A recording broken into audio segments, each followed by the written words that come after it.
songs that would represent us, because our new stuff, we're excited about that too. There's definitely going to be some new picks, but from previously released Static Mind, I feel like because it's a very basic punk progression. It's like bam, bam, bam, and it's fun to play live. All of them are fun to play live, really. And Pleasure and Pain, actually.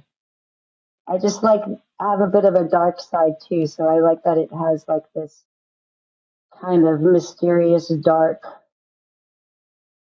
Nine Inch Nail kind of vibe to it in a weird way. Rob Ruckus, Nick Collins, Kate Clover, Keith Semple, Isaiah Mitchell, Billy Harvey, Tim Howard. Check it out, Almost Famous Magazine. Hey everyone, welcome back to The Hang right here on Almost Famous Magazine. I'm your host, Scott Saldinger. Thank you for hanging with us, getting to know musicians well beyond their stories, well beyond their music, getting to know them as the people they are. If you're new to the channel, thank you for joining us. Please subscribe and share. If you've been with us before and you haven't shared this with someone, what are you waiting for? Also, if you'd like to take The Hang with you anywhere you listen to your podcast, you can find us on Apple Podcasts, Spotify, iHeartRadio, and more. As part of our Dollfest coverage today on The Hang, we are sitting down with Girl In A Coma. They're a trailblazing San Antonio, and I'm going to get into San Antonio because I live there and I love that city. Trio that carved out their own lane by fusing raw punk energy with indie grit, power pop hooks, and deeply personal storytelling. They are led by the unmistakable voice and songwriting of Nina Diaz. The band became a vital force in the 2000s alternative scene. I almost said alternating, but you kind of were alternating the scene, although it's alternative. Championing queer identity, DIY ethics, and emotional honesty long before it was kind of like, anyone else was doing it. We're going to dig into their roots, their impact, and why Girl In A Coma's music still hits hard for anyone who's ever felt unseen and turned the volume up. Anyway, we're going to talk about Dollfest. Nina, Jenn, Fani, welcome to The Hang. Hello, hello. Thank you. Hello. Hey, Scott. Hey, all right. Well, I did my research and I'm like, wow, where in San Antonio? Because I used to live there. I think this is awesome. I think I left San Antonio because it was early 2005. And if the internet is true, which, there's a lot of questions about that or not, you all started, what was it, about 2000? I probably just missed you. Let's get a little into how the band started and let people know kind of the genesis of where you started and where you've been on your journey. Nino, you want to start? Sure. So I'm sorry. Now I was just a little paranoid about the calls really quick, so I just wanted to make sure that I didn't call. Okay. I'm always going to call me. Nobody calls me. How do we start? Is that your question? Yeah, let's talk about how the band started, some of the evolution of the band, and where you are today from where it all began. Well, I learned a lot from Jenn and Fani because they're my older sisters. Jenn's not by blood, but basically she's an older sister. And they were in a lot of bands in their teens. Fani taught me how to play guitar. Basically, she taught me the power punk chords, and I learned by ear from there. And I showed them a song one day that I had wrote myself. I was 13. Yeah, I was 13. And they thought it was somebody else's song. I said, no, it's mine. And then they looked at each other and asked me if I wanted to be in a band with them because they were starting back up doing music again because they had taken a little bit of a break. And we've been together ever since. And we did break up really quick, but we got back together. Yeah. Well, there's a lot more, but I want Jenn and Fani to say stuff too.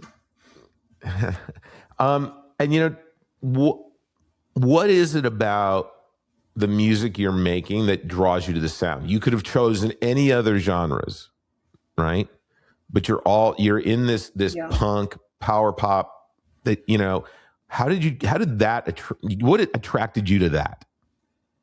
I think it just kind of formed itself. When we got together, Jenn and I were listening to a lot of the Riot Grrrl sound, the whole Kill Rock Stars label and the bands that were coming out of that. And the Smiths. Yeah, Morrissey. Big Smiths fans, obviously, Girl In A Coma.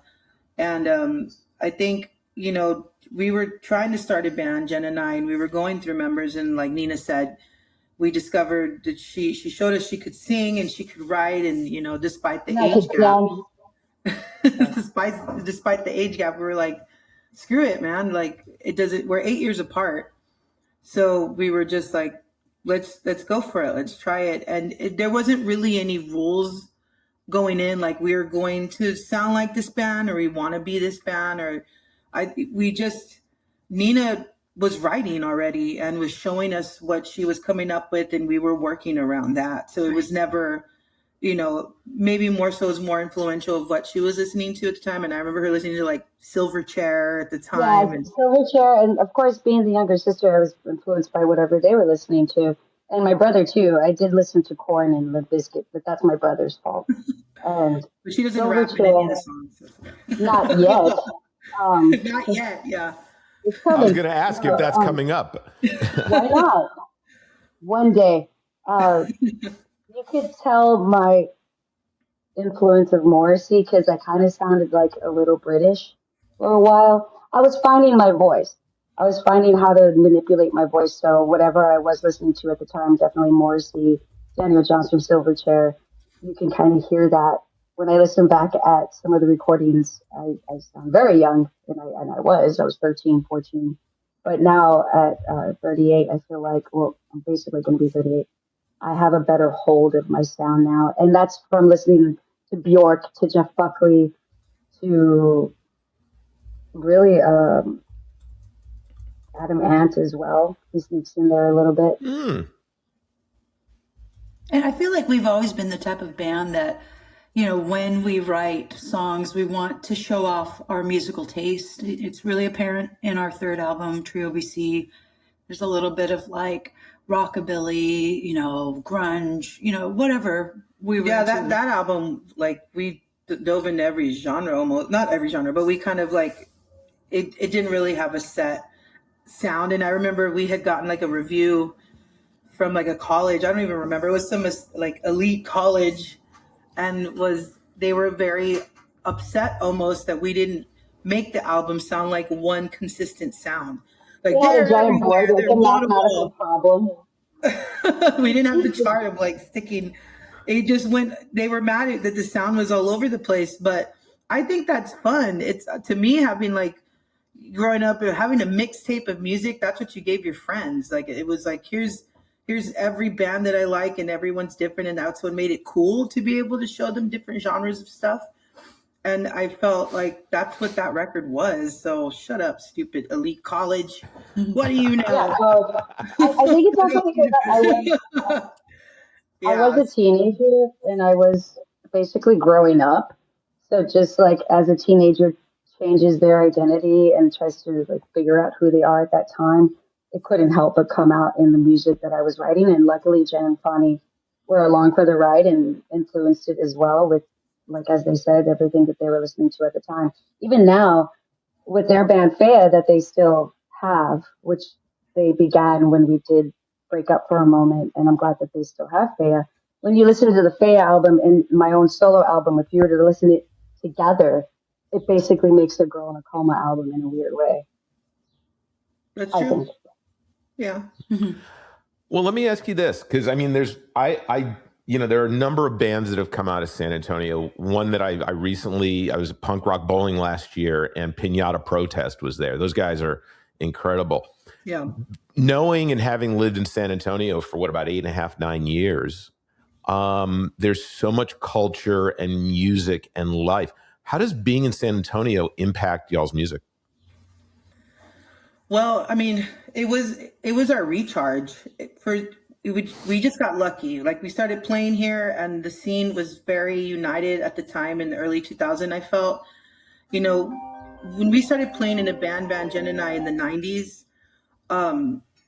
there would be line. Felt like in early 2000, it was still kind of happening, not as prominent now, but then everybody knew everybody, so everybody was helping each other out, lifting each other up, trying to help each other on tours. And I think, you know, and our local, the San Antonio Current, you know, at the time was featuring a lot of bands on the covers of their magazine.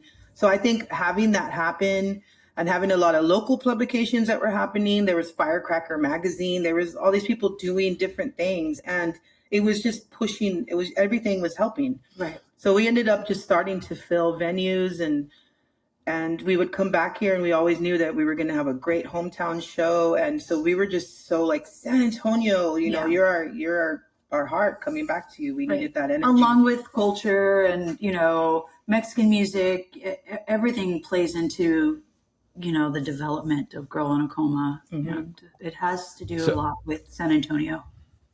Well, I haven't been in years. Have you played Oyster Bake? We have actually.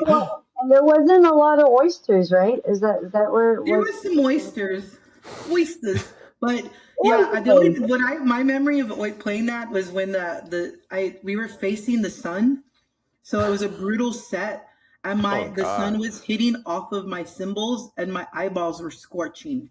That is my memory of Oyster Bake. It was a good show though. We played well. Yeah. I've had many Oyster Bake experiences. It's really funny because I do stuff with Fastball, the band Fastball out of Austin, and I photograph them.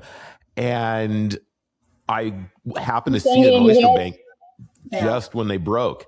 And I found some old pictures that were taken on like an instant camera from back in the day. And now I photograph them when they play. So, you know, Oyster Bake brings back a lot of fond memories. What we do here is we tend to introduce people to artists that they may not have seen before.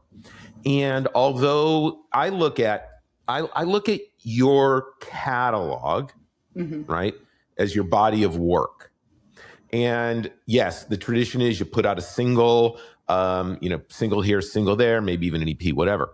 What I like to look at an artist's catalog as is an entire meal, right? Because you probably have done like I did. You hear one or two songs and then you deep dive, and the next thing you know, you own the entire collection, right? Right. So I'm curious about this from each of you. Are there one or two songs in the entire catalog that you feel that if someone had heard you for the first time, what are those one or two songs that are like the appetizer to the full meal that's going to get them to go down that rabbit hole, that really present you the way you feel you've always wanted to be heard? I think for me, Their Cell, that's, you know, it has everything. It has, you know, the dynamics, you know, slow, fast, passion, great lyrics. I would say Their Cell for sure. Another song, I kind of want to say Clumsy Sky as well, because same thing. We tend to try to play with emotions like that. It's, you know, dynamics again. So those are the two I would pick. I kind of dove into Both Before I'm Gone when we started playing again, and just kind of, I forgot about some of the songs we had just from not listening to the record for so long. And I think it's going to be really random, but Mr. Chivalry, for some reason, only because it has so many changes in the songs, and it's kind of like how Nina would write. It would like take a turn all of a sudden and then come back. And it's just kind of, I think the style of how some of our songs have been presenting themselves, where you just kind of don't know where it's going to go. And it's pockets of stories and emotions that you're like, whoa, what? I wasn't expecting that to change, or that melody. And I think that's kind of another thing of why people really like us. It's just the music's very intricate to me. But I think Mr. Chivalry kind of showcases that, just because it has a breakdown and then comes back to this main hook. And yeah, that would be the one for me. It was two. Yeah. Oh, two. It's too funny. You have another Also choice. Sly then, because Sly was the same way. Like I was thinking that one too, but I'll pick some other one. I'm sorry, We're Nina. sisters. We are sisters, though. Yeah, they're Taking over me. Sly's a good one because it does it No, too. why Sly? You're all, damn it. No, why did you pick Sly? Well, because I mean that too. It's got the melodic, it's slow, and it suddenly has that rockabilly in the middle part, and then it comes back, and it's a representation of just the changes that would come up in the songs. Now you, Nina. Okay.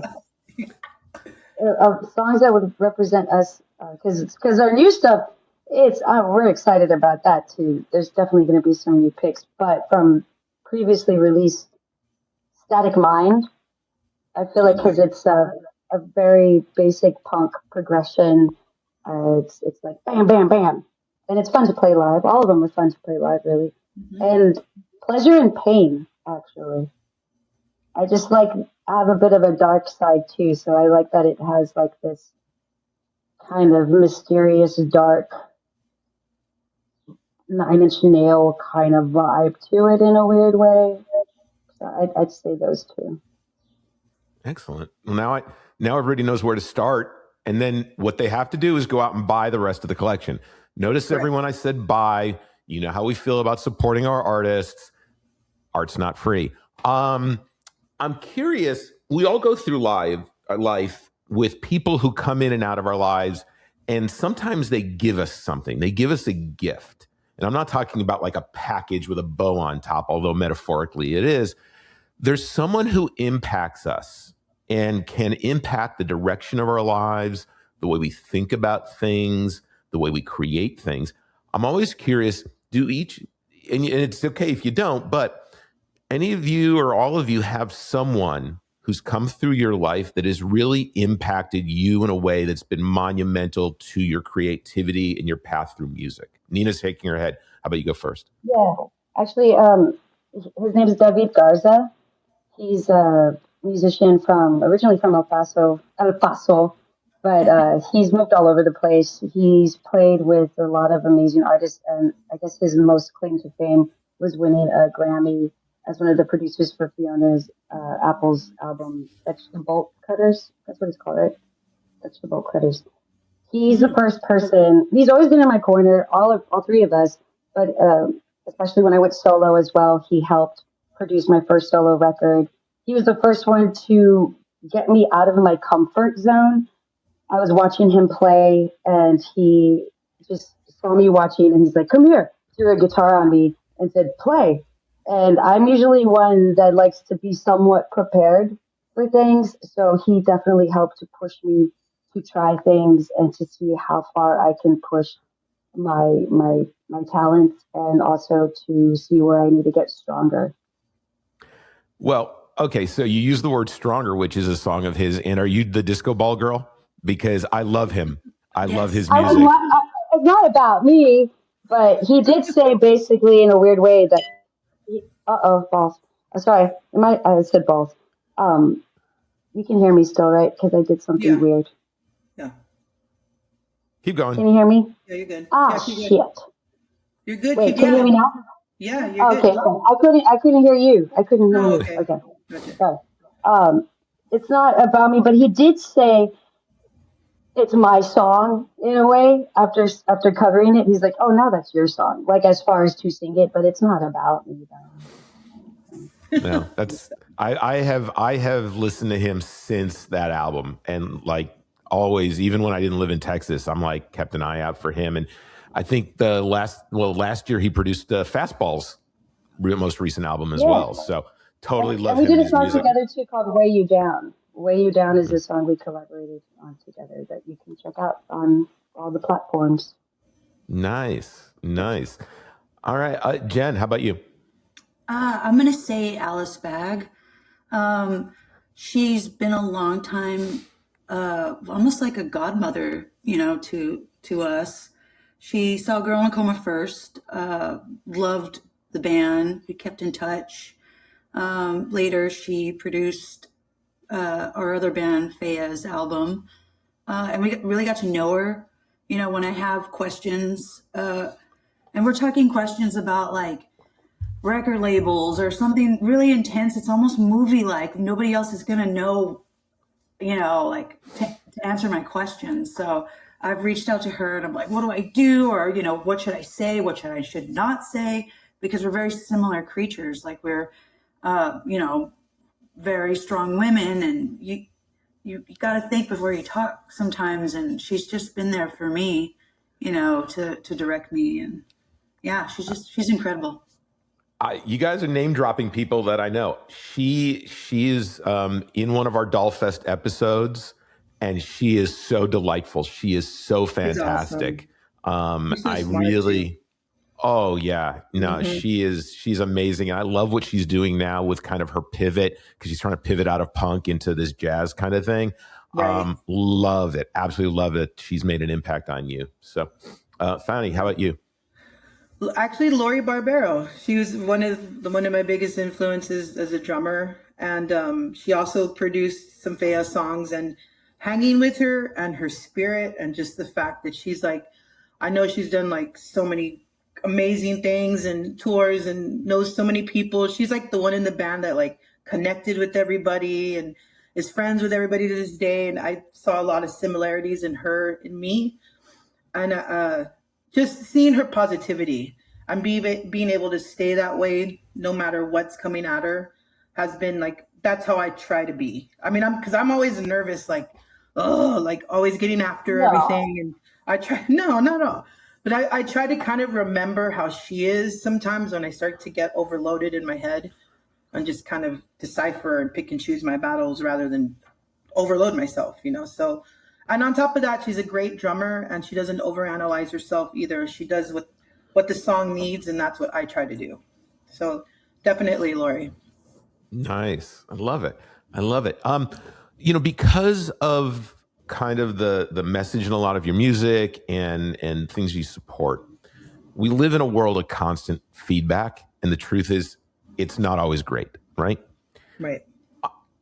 I've been talking to people, and I'm curious about your feelings on like kind of staying healthy emotionally and mentally in a world of constant feedback, right? Because there are lovers and there are haters. How do you deal with those people who may send messages or respond to posts, because you've got to always be a creative and posting and things?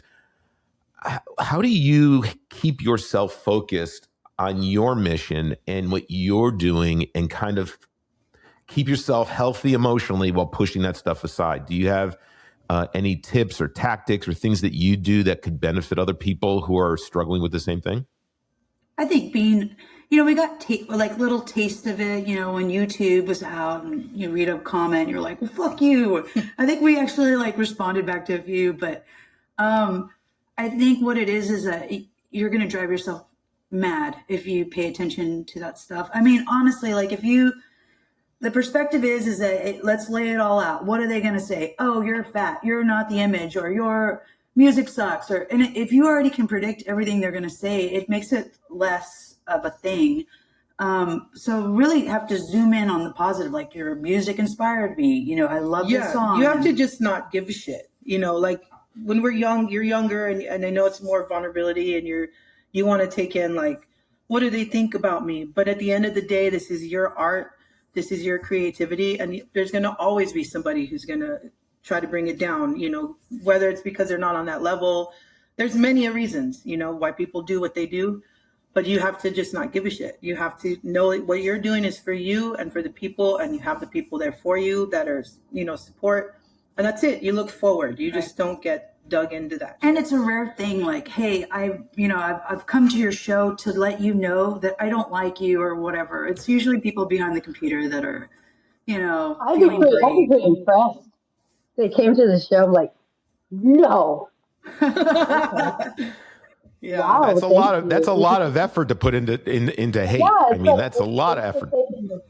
Yeah, I think it's also knowing who you are and why you're doing what you're doing. And I know it's just something that us three, we just can't get away from. It's a part of us just to create. And yes, it is a part of it when you do present things to have people that don't agree. Even with me cutting my hair short, there's usually the dudes that are like, why don't you grow your hair out again? And it's like, I'm an artist. I'm always going to change.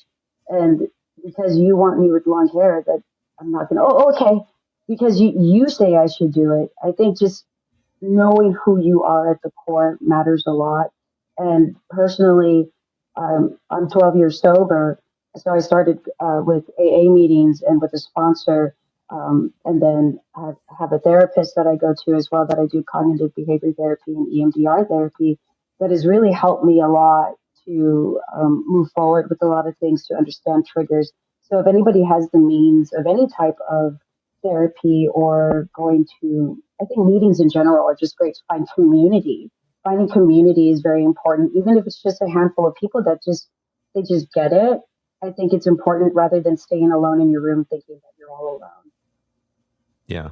No, I agree. I mean, and let's be honest, the punk community is one of the strongest. I mean, you go to punk rock bowling or you go to a punk festival and everyone's got your back. No one's a stranger, right? And that really is, to me, it's a differentiator between going to just a regular pop show or a country show, or, you know, you've really got a group of people who we all know that we're found. We didn't belong over there. We belong over here. We need to be an army together. So I love that you found that for yourself, and absolutely. I mean, anyone who's willing to put that much effort into anger has a lot of their own problems. They need a lot more love. Exactly. Yeah. And sometimes if you take the time to talk to people like that instead of being defensive, you can uncover a little bit, you know, and you never know, you know, what people are going through. So it's really, you have to just think about what you're doing, and that's it, plain and simple. And if they keep doing it, we just block them, you know. Or that. We're like, oh, we don't want to talk to you. Denied. Yeah, no, it's absolutely, you gotta find the love in the world. Let's pivot a little bit. Speaking about, you know, the punk scene and everything, I'm excited that you're going to be at Dollfest, because that is a great community, right? That's a great community. Tell me about how this all came about. How did you end up on the bill for Dollfest? We got asked. One of the founders had asked, reached out, DM'd on Instagram from the account from Dollfest, and she was also interested in Faya. So it was like Faya wasn't going, but I'm like, how about Girl In A Coma? And she actually learned about Girl In A Coma from being a Faya fan. So she was very interested in bringing us aboard, and and we're stoked too, because we're playing before Bad Cop, which we absolutely love. And Nina hasn't seen them yet, so it'll be her first time. I'm gonna learn a lot. No, Oh my God, Nina, let me tell you something. I'm recording with them for, you know, we're going to do 16 or 17 episodes for Dollfest, and that's going to be like the last one to record. And I'm so excited. I saw them at Punk Rock Bowling 2 years ago. Mm-hmm. I was center stage. I have a photo that we actually gave Punk Rock Gives Back to print, autograph, and auction. They part of their Christmas auction, and posted a picture of Lynn looking like a badass with her bass for her birthday. Right. And it did like 180,000 impressions. It was crazy. And I'm so stoked to be talking about them. And I'm hoping I can make it out there for this, because I think it's going to be such a special, special weekend. And I'm excited that you're looking forward to them. They're such great people as well. You know, we toured with them with Faya, and we're usually like on tours, you know, if you've never met the band, you know, before, we're booked together, you know, you meet, either it can go like you don't talk to the members, or you get to know them towards the end. But on a rare occasion, it's boom, instant friends. We've done that in Girl In A Coma. We've toured with Miss Derringer. We were instant friends. Yeah. There's some bands you just meet and it just clicks. And, you know, it's that Bad Cop was one of them. We just right away were friends and had a great time together. We started with, you know, the comparison of Myra and Fani. Yeah, we look like each other. So we have like some promo photos that are alike. So right away we're like, Prima, you're my cousin, long cousin. So yeah, we have that joke going. But yeah, great girls for sure. Yeah, I can't wait to sit down and talk, because I mean, if there's one thing that they absolutely, that I believe as someone from the outside, I think they're somewhat fearless, because they're not afraid to put their stuff out there, and they don't give a fuck what anybody thinks. 100%. And they stand their ground, and they don't put up with shit. And I can't wait to talk about what drives that, because some people can and some people can't, right? Right. And I love that human side of them, that they're just, you know, they have put their stake in the ground with their flag, and they are not giving any ground back on it. And I love that. Yep. So I'm looking forward to that. Yeah, they're great. Yeah, no, absolutely. And was it Maria that reached out to you? Yes, Maria reached out. I love her. I love Maria. I'm so inspired by her because she herself is fearless and doesn't take no for an answer. Yeah, she came to see Girl In A Coma. We played, we did Riot Fest last year, and we played with the Cribs at, was it Reggie's? I think, yeah. And she showed up to come see us, and she was just so stoked. It was her first time seeing us there. So we talked a little bit, and yeah, I mean, she's also great. We've talked a lot because I have a bar here in San Antonio, so she's trying to do her own thing, and asked me a lot of advice and stuff like that. And we became friends, DMing each other, and then got to hang out in Chicago. So she's awesome, and yeah, I'm stoked we're playing her fest, and we're gonna see Bad Cop. It's gonna be a cool day for sure. Awesome. Well, okay, you brought it up. What bar? Bang Bang Bar. It was. I don't think it was here when you were living here, because it opened up. Jen and I actually opened it up in 2016, 15, 13, who knows, somewhere around then. So I'm the only one there now. But yeah, it's just a little dive bar, nothing too wild. Well, look, it's there is nothing as like a little dive bar. They're all amazing. We had if you've been to the Double Down in Las Vegas, we had PMOS on an episode. So that people know where in San Antonio can they come to your bar? I may show up. It's off of San Pedro, so it's outside the loop. Is that right? Inside the loop. Inside the loop. Yep. But it's off of San Pedro. It's on 119. Tell them about Bar America too, because I do open mic nights on Wednesday. And then I have another bar called Bar America, which was actually here. It's been there since the 40s, and we took that over a couple of years ago. And Nina's been doing open mic there for me tonight. Actually, we'll be working tonight together. Wednesday nights we do it. So if you're here on a Wednesday night and you want to do open mic, Nina's the host of it. Next time I come to San Antonio, I'll come. Yeah, come visit us. I'm going to do that. I love San Antonio. I left in 2005. I was working for Clear Channel at the time, and I went to Fresno, California to manage a local sales manager at a TV station. I'm in Dallas now, but I have so many friends down there, and I sneak in and I sneak out so my ex-wife doesn't see me coming. And but I will definitely do that for sure.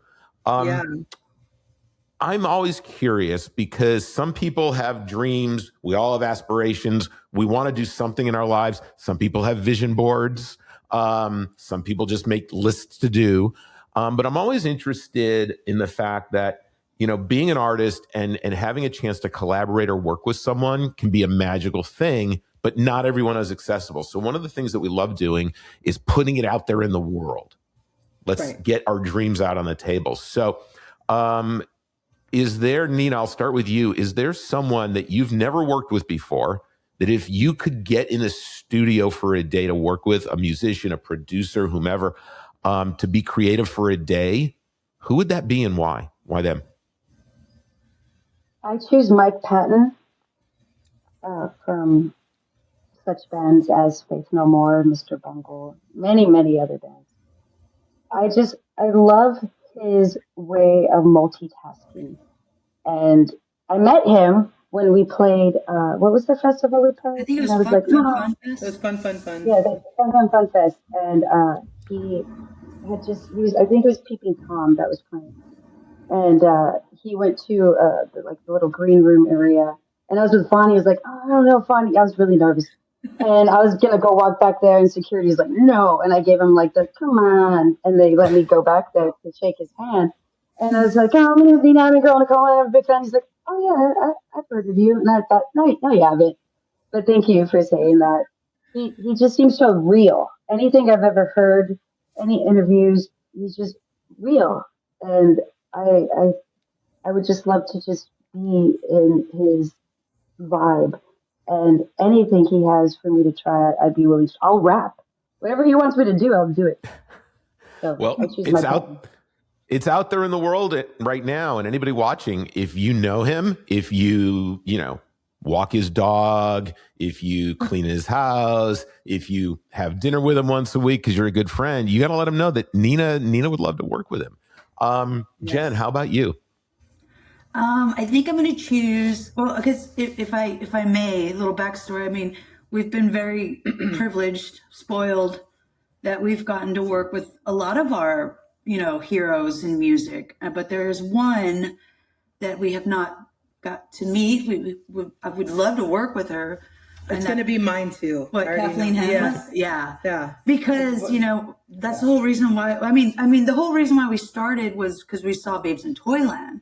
But then that led us to... Her and I were huge Bikini Kill fans together, and we listened to the record all, nonstop. And we've always wanted to work with her, just always. And the closest we've gotten is during the pandemic with Fea. We did a tribute to Bikini Kill, but in Spanish. We made every song in Spanish. And Kathleen, tuned in, and also like when Twitter was Twitter and not weird.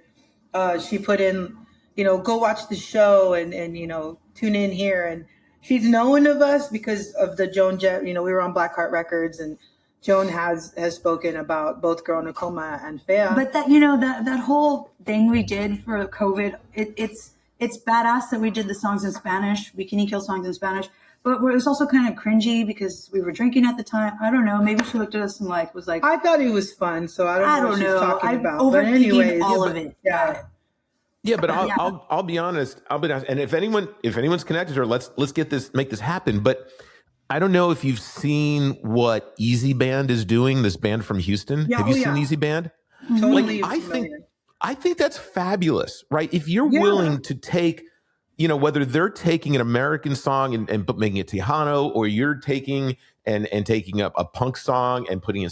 I love that. There's nothing cringy about it to me because He thinks because we were drinking, we had shots. But it was COVID and we were having fun and we were goofing off. So I don't think that whatever. No, I think it's fabulous. I think that what attracts me to artists these days and their music is when they're willing to take a step outside of what they've done, right? Bring in something new, change it up, right? And take that risk, because good art is all about risk taking, right? You can't do the same thing all the time. So I love that. I think that's fabulous. So maybe we can make that connection for you. We're trying. I want to be in Hedwig and the Angry Inch on stage. I actually developed a drag king persona named Nino Suave to kind of study. So that's something else. I want to be Yitzhak, the character in Hedwig and the Angry Inch, on stage. All right. And if Babes in Toyland ever gets back together, then I would offer my bass services. They're throwing Let's it all. Let's make it happen. Throwing it all. Everybody out there watching, let's make these dreams come true for these ladies. I mean, I think we got to get something done here. What I'm always interested in too. Well, let me stop. What's most important is all of you watching, you got to go buy their music. Like you got to, they're not funding every album because they own a bar. You got to fund them. You got to help them out. You got to buy the music. Join our Patreon. They got a Patreon. That link is going to be below. You should buy their merch. You should buy a ticket to a show. Go see them at Dollfest. You need to be supporting your artist, and all those links are going to be in below. Now more than ever, okay, look, this coming summer, there's going to be some slim pickings on tour. Brian May just announced that Queen may never tour the States again, and was it a garbage? There's no punk rock bowling. Yeah. We've got to support these artists so that they can continue to bring you great music. So make sure you do that. Go to the links below. Go out and buy some stuff. That being said, when you're not making your own music, and this should be fascinating. I mean, there's so much great music in San Antonio. And Nina, I know the answer is probably going to be to this question that, you're a big Taylor Swift fan, but she gets a lot of PR, so you don't have to necessarily give her more. But when you're not making your own music, you're relaxing, you're out, maybe you walk the dog, maybe just, go to the park, whatever, you're driving.